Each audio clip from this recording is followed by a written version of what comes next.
ඔන්න කාලයක් පාවිච්චි කරනකොට iPhone එක ටිකක් ස්ලෝ වෙලා පොඩි බග්ස් එන්න අරගෙන වගේ දැනෙනවද? හරි. අද අපි කතා කරන්නේ හරියටම ඒකට විසඳුමක් ගැන. ඒ කියන්නේ ෆෝන් එකේ software එක reinstall කරලා ඒකට අලුත්ම පණක් දෙන හැටි. හොඳයි. අද කතාවේදී අපි මුලින්ම බලමු iPhone එකකට මේ අලුත් පණක් දෙනවා කියන එකෙන් ඇත්තටම මොකක්ද වෙන්නේ කියලා. ඊට පස්සේ මේ වැඩේට කලින් කරන්නම ඕන අත්‍යවශ්‍යම දෙයක්. ඒ කියන්නේ data backup කරන එක ගැන කතා කරමු. ඊළඟට මේක කරන්න පුළුවන් ක්‍රම දෙකක් තියෙනවා. එකක් කම්පියුටර් එකක් හරහා. අනික iPhone එකෙන්ම. අපි ඒ ක්‍රම දෙකම ඒවායි තියෙන වෙනස්කම් එක බලලා අන්තිමට Tamanට වඩාත්ම ගැළපෙන ක්‍රමය මොකක්ද කියලා තෝරගන්න උදව්වක් දෙන්නම්. හරි එහෙනම් පටන් ගමු පළවෙනි කොටසෙන්. iPhone එකට අලුත් පණක්. ඇයි ඇත්තටම මේ වගේ දෙයක් කරන්න ඕන වෙන්නේ? මොකක්ද මේකේ තේරුම? දැන් ටික කාලයක් යනකොට iPhone එකේ ස්පීඩ් එක අඩුයි වගේ දැනෙනවද? සමහර විට apps open කරනකොට පොඩ්ඩක් හිර වෙනවා. එහෙම නැත්නම් එකපාරටම close වෙනවා වගේ දේවල් වෙනවද? මේක නම් ඇත්තටම ගොඩක් දෙනෙක්ට වෙන දෙයක්. හොඳයි. මේකට තියෙන හොඳම බලවත්ම විසඳුමක් තමයි operating system එක. ඒ කියන්නේ iOS එක ආයෙමත් install කරන එක. මේක හරියට ගෙදරකට deep clean එකක් දෙන වගේ වැඩක්. ෆෝන් එකේ තියෙන අනවශ්‍ය දේවල් ඔක්කොම අයින් වෙලා අලුත්ම විදිහට පටන් ගන්නවා. ගොඩක් වෙලාවට performance ප්‍රශ්න ගොඩක් මේකෙන් විසඳෙනවා.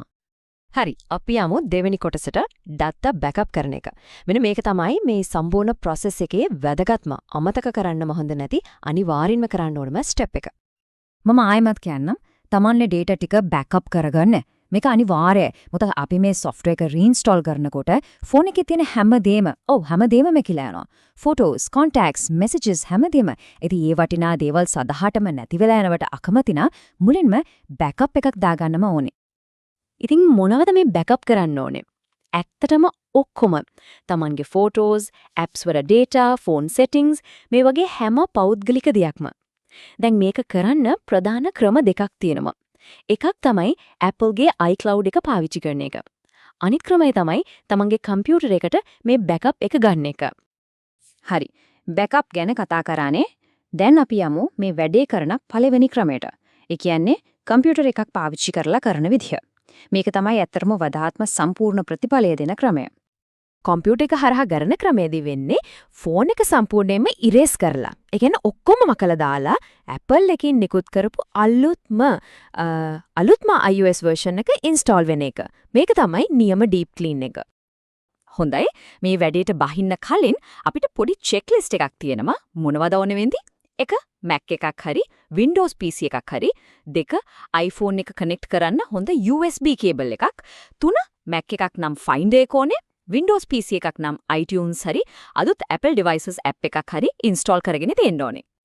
හරි පළවෙනි step එක සූදානම් වීම. මම ආයෙත් මතක් කරනවා data ටික backup කරගන්න iCloud හරි computer එක හරි ඊටත් වඩා වැදගත් දෙයක් තියෙනවා. ඒ තමයි find my feature එක off කරන එක. මේක නොකර බෑ. ඒකට settings app එකට යන්න උඩින්ම තියෙන තමන්ගේ නම tap කරන්න. එතනින් find my වලට ගිහින් find my iPhone කියන එක off කරන්න. හොඳයි. දැන් තමයි නියම වැඩේ. Restore process එක. මුලින්ම USB cable එකෙන් iPhone එක computer එකට connect කරන්න. ඊළඟට Mac එකේ නම් Finder එක, PC එකේ නම් iTunes එක open කරලා එතනින් තමන්ගේ iPhone එක select කරන්න. එතකොට ලොකුට පෙනේ Restore iPhone කියලා button එකක්. අන්න ඒක click කරන්න.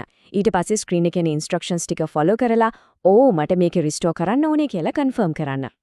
මේ process එක ඉවර වුණාම iPhone එක restart වෙලා හරියට කඩෙන් අලුතෙන්ම ගත්තා වගේ welcome screen එකක් එනවා. එතන ඉඳන් තමයි අපි ආයෙත් ෆෝන් එක set up කරන්නේ. අර කලින් ගත්ත backup එකෙන් data ටික ආයෙත් දාගන්නත් එතනදී පුරුවන්. හරි. ඒ කම්පියුටර් method එක. හැබැයි කම්පියුටර් එක ළඟ පාතක නැත්නම් මොකද කරන්නේ? බය වෙන්න දෙයක් නෑ. ඒකටත් ක්‍රමයක් තියෙනවා. ඒ තමයි හතරවෙනි කොටස iPhone එකෙන්ම මේ වැඩේ කරගන්න හැටි. iPhone එකෙන්ම reset කරන ක්‍රමය ගොඩක් සරලයි, ලේසි. හැබැයි මෙතන තියෙන ලොකුම වෙනස හොඳට මතක තියාගන්න. මේ ක්‍රමයේදී වෙන්නේ ෆෝන් එකේ තියෙන දේවල් මකලා දාලා දැනට ෆෝන් එකේ තියෙන iOS version එකම ආයෙත් install වෙන එක. අලුත්ම version එකට update වෙන්නේ නැහැ. තියෙන එකම reinstall වෙලවා විතරයි. හරි. එහෙනම් බලමු කොහොමද මේක කරන්න කියලා. step by step යමු. මුලින්ම අනිවාර්යයෙන්ම iCloud backup එකක් දාගන්න. ඊට පස්සේ settings app එක open කරන්න. එතනින් general වලට යන්න. ඒකේ පහළටම ස්ක්‍රෝල් කරාම තියෙනවා transfer or reset iPhone කියලා. අන්න ඒක ටැප් කරන්න. ඊළඟ ස්ක්‍රීන් එකේ තියෙනවා erase all content and settings කියන ඔප්ෂන් එකක්. ඒක තෝරන්න ඊට පස්සේ සිකියුරිටි එකට තමන්ගේ ෆෝන් පාස්කෝඩ් එකයි Apple ID පාස්වර්ඩ් එකයි ඉල්ලයි. ඒ ටික දුන්නම වැඩේ පටන් ගන්නවා. අර වගේම තමයි මේ process එකත් ඉවරුණාට පස්සේ ෆෝන් එක රීස්ටාර්ට් වෙලා අලුත්ම setup screen එකට එනවා. එතනදී තමන්ගේ iCloud backup එකෙන් data ටික restore කරගන්න පුළුවන්. හොඳයි. දැන් අපි ක්‍රම දෙකම දන්නව නෑ. එංගනම් යමු පස්වෙනි කොටසට. මේ ක්‍රම දෙකේ තියෙන පැහැදිලි වෙනස්කම් මොනවද කියලා පැත්තෙන් පැත්ත තියලා බලමු. වෙනස ඇත්තටම හරිම පැහැදිලි. එක පැත්තකින් කම්පියුටර් මෙතඩ් එක. ඒකට Mac එකක් හරි PC එකක් හරි ඕනේ. හැබැයි ලැබෙන දේ තමයි අලුත්ම iOS version එක. ඒක තමයි නියම deep clean එක. අනිත් පැත්තෙන් iPhone එකෙන්ම ගන්න මෙතඩ් එක. ඒකට කම්පියුටර් ඕනේ නෑ. හරිම convenient. හැබැයි ඒකෙන් වෙන්නේ දැනට තියෙන iOS version එකම ආයෙත් දාගන්න එක. ඒක හරියට quick refresh එකක් වගේ. හරි. එහෙනම් අපි යනවා අපේ අවසාන කොටසට. මේ ක්‍රම දෙකෙන් Tamanට වඩාත්ම ගැලපෙන්නේ මොකද්ද? දැන් අපි ඒ ගැන කතා කරලා තීරණයක් ගන්න උදව් කරමු. ඉතින් දැන් ප්‍රශ්නේ තියෙන්නේ මේ පාරවල් දෙකෙන් Tamanට හලිමු පාර තෝරගන්නේ කොහොමද? මේක තීරණය කරන්න හරිම ලේසි. මෙහෙම හිතමු. කම්පියුටර් මෙතඩ් එක තෝරගන්න එක Tamanට ඕනෙම අලුත්ම iOS version එක install කරගන්න නම් දෙක ෆෝන් එකේ දිගටම තියෙන විසඳ ගන්න බැරි software bug එකක් වගේ තියෙනවා නම් තුන ඇත්තටම ළඟපාතක කම්පියුටර් එකකුයි කේබල් එකකුයි තියෙනවා නම් හරි.